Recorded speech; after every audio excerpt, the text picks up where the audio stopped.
I'm Cheryl. And I'm Naima. We're three Black moms.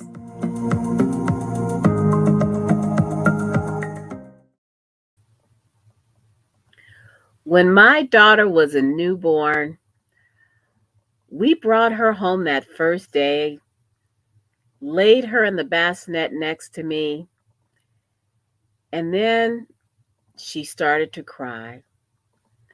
And I looked at this little girl and I said, "You know what? You're brand new. You don't even know anybody yet. Come on in here with me." And I slept with my baby for a long time. And like a lot of newborns, she also lost a lot of weight that first week. And so when I brought her back, the doctor said, because she was also a little jaundiced, said, you need to make sure that she's eating enough. So I kept her in the bed with me. And I used to have to wake her up sometimes. And I even had a song. I won't bore you with that song, but I even made up a song so I could wake up and so I could feed her. And we co-slept a long time. And my doctor even said, "Don't come back to me in a year and say, 'Dr. Bill, I can't get the baby out the bed.'" Well, I didn't come back to her in a year. But if I had, I would have come back to her for probably about 11 years. We co-slept a long time. But the thing is here, and I want to talk to my sisters about this, because the more I think about it, the more I wonder if we are subscribing to a westernized version of you have to get your baby to sleep on its own. Because there's all these things that talk about sleep training and self-soothing. And I'm sorry, I just recently saw something where a psychologist said babies don't have the capacity or the neurons yet to self-soothe. So when they cry it out and cry themselves to sleep, they've kind of given up. And I just didn't want my baby to feel like nobody was there for her. And my baby now is 22 years old, and I dare say I probably still would not let her cry herself to sleep without me going in there and making sure that she's okay. But she does not sleep with me anymore. So, yeah, I finally got her out of the bed before she got married. So, so I don't know. And the American Pediatric Association is always talking about how dangerous it is to co-sleep. I always knew where my baby was. I never rolled over on her. And we slept very well. And when she could wake up, when at the time she was nursing, and she nursed for about 20 months, when she could wake up, she gained enough weight. She was healthy. She never felt abandoned. I don't know. She's a great kid now, so if I did something wrong, I don't see it. What do you guys think? Well, go ahead. Well, I would say, because what,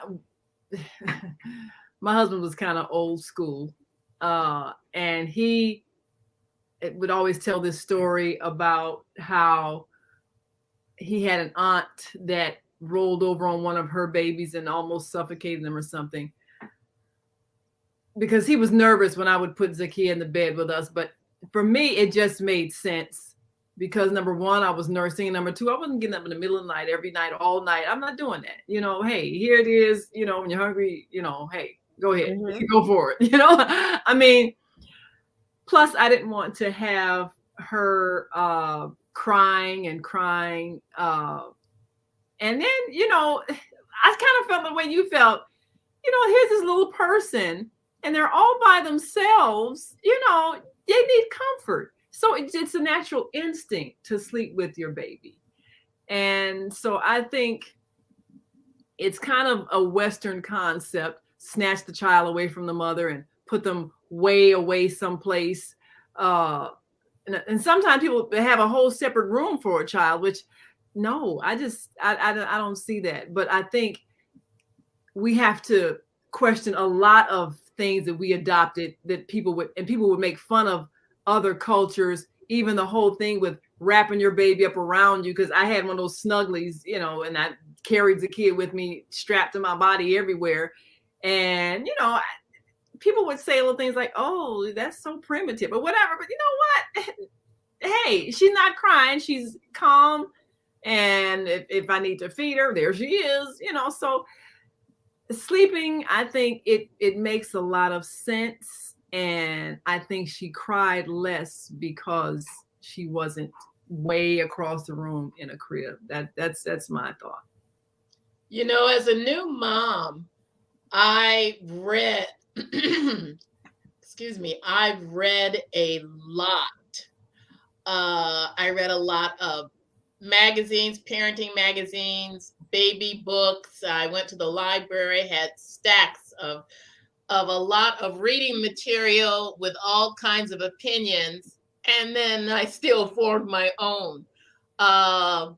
Lavinia was the first one. She was fed on demand. She was in the bed with us until, she was at least a year, before she was mostly in her own crib. Because I will say this, when those kids get bigger, they are complete bed hogs. You're trying to sleep, and this child is laying all diagonally, and next thing you know, you're like being further and further on the edge of the bed while they are almost kicking you out. So my grandson is the same way. When we would watch him, and he's 2, he's in the bed with us, and you wake up and you're almost on the floor, and he has the whole double bed to himself. So, and that's just the funny part. But that whole thing of letting the baby cry, that's no good. And I will say this about feeding your baby in the middle of the night. I did it until my kids were over a year old. And then this book called Healthy Sleep Habits, Happy Child by Dr. Mark Westbluth. That book saved my life. It wasn't about twins, because the second time around I had twins and I had to put them on a schedule, because then, John would eat 1 hour and then Lorelai's ready the next hour. And after like 6 hours of that I never got any sleep. So I had to put them on a schedule where I could feed them both at the same time. And these kids all were almost 2 before I weaned them. But that time of being in the bed saves you having to get up and go and get them out of their bed, because you read enough and it tells you when a baby by the time a baby is crying, they're already starving. Yeah. That's a scary concept to understand and read. But I realized, first whimper, I'm there. I'm not letting my child cry. And I know that when I was in China, and Lavinia had this ministry where she would go to a place called the Helping Hands, where they had a number of children that had been abandoned. Our job was just to come and hold the babies, because they didn't have anybody. They said that whole nurturing thing actually helped them to develop emotionally, to have a sense of security. And they just had round the clock people that came and just held them until they were adopted. A lot of these kids had birth defects, and people that wanted to adopt them would pay for their operations.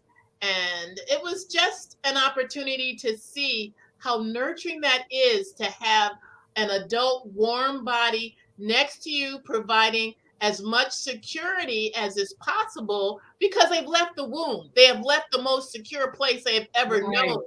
And some of the things I read talked about not to blame parents where these incidents happened, but there were occasions where they would say the sleeping death syndrome was the cause, because a baby was left alone and maybe felt that they don't really know the answers to a lot of those things. Don't. And so you don't want to put guilt on a parent whose child passed away. Infant death syndrome, yeah. But I feel that whole nurturing aspect, it goes by really fast. And you It need really to do does. everything you can to be that kind of parent that is willing to give up a little bit of sleep, because you're not going to get any anyway. Yes. So it's good to have your child right by you. Yeah. And the Well, thing is, like I remember when I took her to see the doctor one time, and she says, "Do you carry this baby a lot?" And I said, "Yeah." Why? Because I thought she was gonna say I was doing something wrong. She says, "Because her head is perfectly round." Oh, that's Because interesting because because I didn't let you didn't lay her in a crib all the it's time. later. time to Yeah. have my baby. You know what? You all know I was already 42 when I had my baby. I had waited a Oh, long time to have this little girl. And if she cried, I yeah. was right there. I remember once I got up and I had to like let the dog in and wipe the dog down because it was wet, and I had to eat because I was starving. And she cried for maybe 5 minutes. And Oh. and you know what? I cried for an Felt hour bad. after that. Yeah. I was That little devastated. piteous You, cry. because I could, but I was Did like, you really feel bad when you can't comfort them? Something happens, because and I they couldn't cry. get It's there so fast enough, sad. but I was absolutely starving. And, Yeah. maybe it was 7 minutes that she cried, but I cried for an hour after that because I felt so incompetent. That was like my first week when I was by myself. Yeah, and I think Yeah. that's the hardest thing. And I don't know how single mothers do it because I you have to don't do know all these either. things and you can't comfort your baby because you're trying to do all these things. And and it's just so easy to make somebody feel guilty if they're not able to juggle a million things and take care of a baby. It's But so you Yeah. know Hey, what? important. let the But house go. You can clean it later. yeah, Or sometimes pay you just somebody gotta else let to it do it go. if you can. Yeah. But but having your child sleep with you, I think that's one of the things that you can do that at least brings them some comfort at night because you don't want them crying at night. Now, Beata Robinson from I Florida see says, that. Yeah. uh, yes, having kids sleeping with you can seriously disrupt the rest of a sensitive adult. Now, that's the thing. How do you deal with it if you and your husband, you're both in the bed and maybe they don't think the child should be there and you don't want to put the child away because you feel like, well, yeah, she needs to be with us. Well, What do no, you do? Put them on the other side or kick them out? I no, mean, what do you do? yeah. Well, this is the thing that used to happen to me. I get that if you're a sensitive adult, but when I went back to work when Sarah was 6 months old, and so I worked nights. He worked days. I worked nights. So I would come home, and she would not be in the bed. She would be in her crib, and I would wake up. So I would get in the bed, and she would wake up around 6 months. They're still waking and that kind of stuff. They're not sleeping through the night. She'd wake up and she'd cry. He would get up, put her in the bed with me because he needed his sleep. And then he would go into the other room because we had another bedroom, and he would go in there and sleep. So it always ended up in the bed together. And on the nights that I was home, she just ended up there. And it was just like eventually she was gonna wake up and come in with us, and we did all kinds of stuff by the time she was 4, and we tried to bribe her and everything else. But eventually, she would come in, and eventually she got old enough to where she did not want to constantly come into the bed. And I was feeling bad about her being like 10, 11 years old until I had friends that said, you know what, I got my kids are 13 and 15 and they still come to bed with me. So at that point I said, you know what, you're okay. You are not scarring her for life. She's not going to grow up and be a pervert or anything like that. They needed the comfort, and when she didn't need it anymore, she's fine. You you can't get her to come in the bed with you now. Forget about it. It's not going to happen. Not that I need a Well, if 22 there's year a old. bad dream, the bed. Because they do have nightmares when they're young, and Yes. or thunderstorms, things like that. Or night I'm not a terrors. fan of having the Because room Terry be get night. completely dark either. I think Yes. Yeah. have the door open with light that's streaming in, because they tell you that having a night light is not good for their eyes. For the I've read eyes, some yeah. about that too. But Yeah, as a something. grandparent, I pass on some of these same things that I have read about that I find to still be true. Yeah. Well, I still can't sleep with the closet door open because of monsters in the closet. So I have to get up, close the door. Girl, those things are under the bed. Let's just check under the bed. Yeah. So Well, what I used no, this is what I used to do. I used to spray when I did get Sarah to sleep in her own room and she would talk about monsters. I used to spray my perfume. I told her that monsters were scared of Mama's perfume. And so I just gave her, yeah, and it worked, until in the middle of the night when she came in there and I would just move over, So when she's married and she's spraying perfume under the bed, you have some explaining to do. Nope, not, what? I ain't got nothing. She doesn't even remember that stuff now. So if she starts doing it, it'll be some trigger or something, and I'm not saying a word. I don't know. It's just a family tradition. I don't know where it came from. Yes, exactly. but that's the thing is that and I get where sometimes it can disrupt the whole house. And I used to watch Super Nanny where she was talk on and on about this, but I just think that this is a cultural thing for some of us that we can't, we have to do what we feel is best for us, not and everybody doesn't feel like that. I'm not saying it's the Black culture to always have your kids in the bed or the white culture not to, because I've known white parents who say, I don't care if we have to have a family bed. But I think that we have to stop listening to experts, because you don't have any children. Expert on your kid more than you are. Right. Yeah, I think that's definitely the case. You have to do what makes sense. And if your child is at peace and comfortable, then that's the thing that makes sense. So now, Barbara, you had the first grandchild, and so yours was kind of, the firstborn is always the test child. You do all the poor thing. Yeah. If they survive, then the next ones will be okay. So when it came to having to put her in a crib, her being your first child, how did you feel about that when you did have to put her away separate, even in her own room? Was that a hard thing to separate? It was not. Now I'm trying to think back, because my oldest is 35 now, so we're digging way back. And just so you all know, our mother just reported that she just called. She just got through talking to Lavinia from China right now. Oh, nice. Oh, yes. Yeah. So yes, she just checked in. We just got to talk about checking in. So she just checked in with from China. Yeah. So in terms of, she was with us a long time in the same bedroom. Her crib was like a step away from mine. Mm-hmm. We had very small quarters. And even when she got her own bedroom, it was right next door to our main bedroom. So she was never really far away. Right.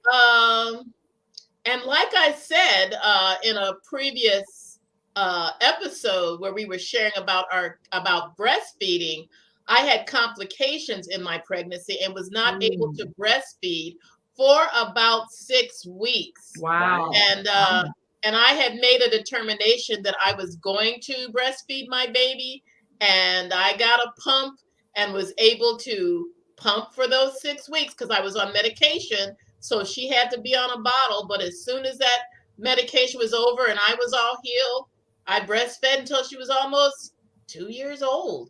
Yeah. So, I nursed until Sarah was 20 months. I would have let her go a little longer, but we were trying to have another one. So, I was told that if we wanted to have another one, we had to wean her.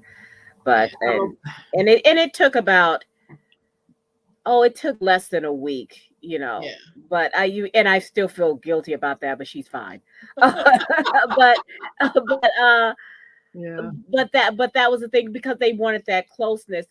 But she was always close to us too. Now her bedroom, it was like right off of ours. Mm-hmm. Yeah. And so she could wake up and she could lean over and she could see us. And that's the thing, is when she got to the point where she could stand up in her crib and lean over and go, hi. And that meant, okay, it was time to Oh, get up and cute. go get her. Yeah, she was very cute. And that's when her father would come and get her and then put her in bed with me and then go into the other room. So Yeah, well, Zakia, she started out in the same room with us. Her crib was right next to our bed. But half the time, like if she cried at night, I'd get up and get her and put her in the bed. I'd never put her back, because I'm like, okay, why? yeah. To get her again. I used to get really angry when my husband, he would be sleeping all soundly and everything, and she's crying, and that little sound. I mean, and it sounds like the loudest thing in the world. And I'm thinking, this man is faking like he can't hear this baby cry. I used to really get agitated because I thought for sure, he's faking because he don't want to get up and get her. But then I read years and years later that a mother's ear is actually tuned to the pitch of a child and a father's ear is not. So they really, and you have a physiological response. Yeah. And because Sean your would be milk like, starts everything, Because I remember one time he asked, well, when can we let her cry? I says, when she's 18 and out of the house. Right, that's it. And even then I might have to go get her. And but let me tell you something. Let me tell you something else. I don't care what you read. When I was working at the Globe and I would talk to those older guys because I was there and I was pregnant, and so they were sharing all the stuff. They would say, oh yeah, I heard the baby cry. I would just pretend like I was asleep so I didn't have to get up. So there was some faking. So there was some faking there. Yeah, they hear it just fine. They just don't want to get up. Later, your turn to get the baby. Yeah, no. That's one thing though. If you're doing formula, then anybody can get up. But if you're breastfeeding, only you can do that. Unless it was Eric's turn to get the baby, he would get up, get the baby, or get the babies and bring them to me. Yeah. Yeah. But I remember you saying he was grouchier with the twins. He was. Oh my goodness. Because you really get a lot less sleep. That tail about twice as hard. That's not true. It is 4 times as hard. Yeah. I can imagine. I can definitely imagine. Because Barbara used to amaze me, juggling 2 babies and trying to do the whole. And we were part of one of those twin support groups that we would go and we'd ply them with all these questions. And I remember one of the first questions I asked was, so when did you get their baby books done? And they all would laugh, these people with twins and triplets and quadruples. Oh yeah, when they grew up, we gave them their baby books. Well, guess what? I have done the same thing. I got up to like 3 years old.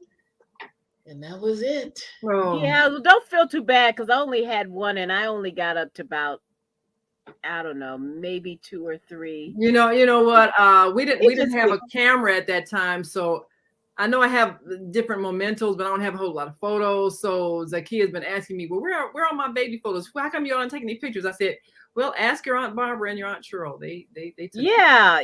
You probably have lots of, and I know I always had some, like her first ice cream and stuff like that. Yeah, so you'll have to give her those photos. Yes. Yeah, she's feeling like we didn't capture her youth. Yes. But I really think that we have to re-educate mothers who might still be hearing some of that old school thinking of, you have to let them cry, you have to let them exercise their lungs, it's good for them, they'll be spoiled. I find spoiled babies are love babies. You cannot spoil a baby. You can spoil me, you can spoil a baby. And what I find that people who are more secure emotionally are the ones who were nurtured as babies. They were breastfed. They were cuddled when they cried. They spent time. Their parents picked them up and held them. Yeah. The people who I have observed are most insecure emotionally are the ones who were weaned too early, whose parents put them away in a crib or a playpen, didn't pick them up, didn't hug them. Those are the people that spend a lifetime trying to find the comfort that they didn't get in infancy, and they look for it in a bottle or and whatever they put up their nose or whatever they smoke. I mean, they're looking for bad relationships. Yeah, bad relationships. I mean, oh my goodness, I didn't there's something have a neurological about the that. baby was over a year old. We didn't even go out. We were so funny. Oh, well, we got to go You out only parents because always you all helped me. I remember, you all helped me, you all and they came, do need help. and so that we Yeah. could go out to dinner once. Yeah, yeah. I mean, you do have to have that. I think I Support. told you all that story about when me and Zakia and Sultan, we went out to dinner, and she was real young, like 18 months or 2 years, something like that, and she had this favorite doll. And Zakia was always very expressive. Her facial expressions just said everything. So I mean, she brought the doll with her, her favorite little friend, and we sat at the table at this restaurant, and the waitress said, "Oh, well, we can get you a one of those booster chairs for your daughter." And so, yeah, okay, give us the booster chair. So you put the big booster chair in the chair so they can sit up. And so Zakia goes, "We need one for my friend." And so Tom looks at her like, dolls don't eat. That's silly. And Zakia gave him this look like, you better play along. So she turned to the waitress and said, we need another booster chair. Yes, exactly. The waitress, she was good natured They about it. don't mind. She bought a booster chair, and we got ready to order. And so Tom said, I don't care what she said. I ain't ordering a plate for that doll.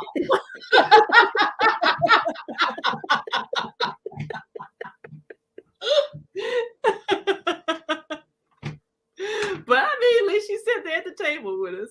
But Zakia was always so expressive. Her face said so much. And she looked at him like, you better play along. Yeah. Get that chair from my friend. Yes. But No. I think that she was very calm, and she's still a calm spirited person. I think a lot of it had to do with the fact that I did sleep in the bed with her until she was college. 19, 20. until she left the house. But until she went to college. But I carried her around the snugly. I did all the things, the so-called primitive stuff that people would make fun of, as if it's not civilized to carry your baby. But I ignore all that.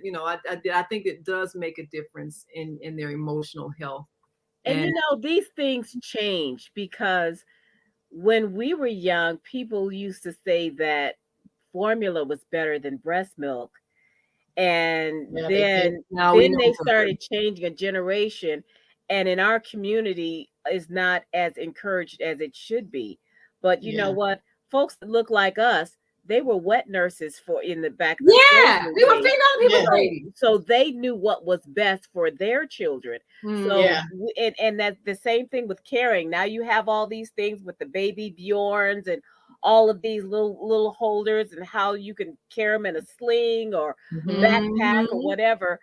But before, it was like, you put your baby away from you, but now we don't do that anymore. So a lot of the things that people are telling you is best for the baby are coming back to what they used to call primitive, because you see these very calm babies over in the motherland who have their babies strapped to them, and those babies are just fine. They're thriving.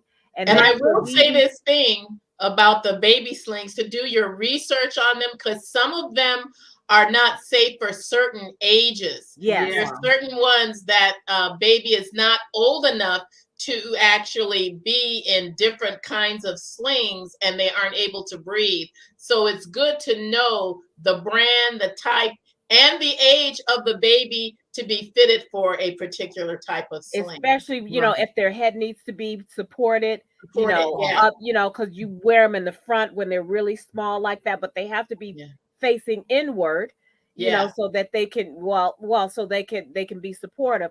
Now, when I went back to dance, I used to have a backpack, and I used to strap her to my back, and I would dance that way, because when I put her in the front, she would lean over because she would hear the sound, because I'm a tap dancer. So she would lean over and she would look for that. So I started putting her on my back, and somebody says, "Oh, her head's gonna fall off," but she would fall asleep while I was dancing.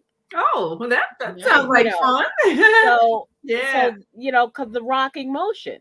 Yeah, well, that's good. Well, we've got to go, and we certainly do appreciate all of you all who have listened in. And remember, if you have a child that is still in the crib and they cry, and you're breastfeeding, it's okay if you keep them in the bed with you. You won't roll over and crush them. Just You know where make your baby sure, is. yes, just make sure you don't just let them cry and cry and cry. Yeah. They're saying, I need comfort. Well, we gotta go. We want you all to join us again next week here on Three Black Moms. And make sure you subscribe to our YouTube channel and like us on Facebook, Three Black Moms.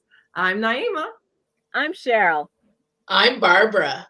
We are Three Black Moms. Bye-bye. Bye.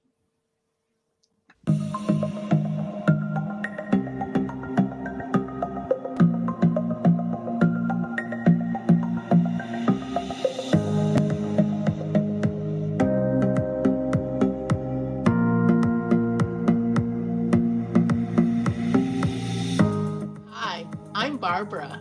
I'm Cheryl. And I'm Naima. We're 3 Black Moms.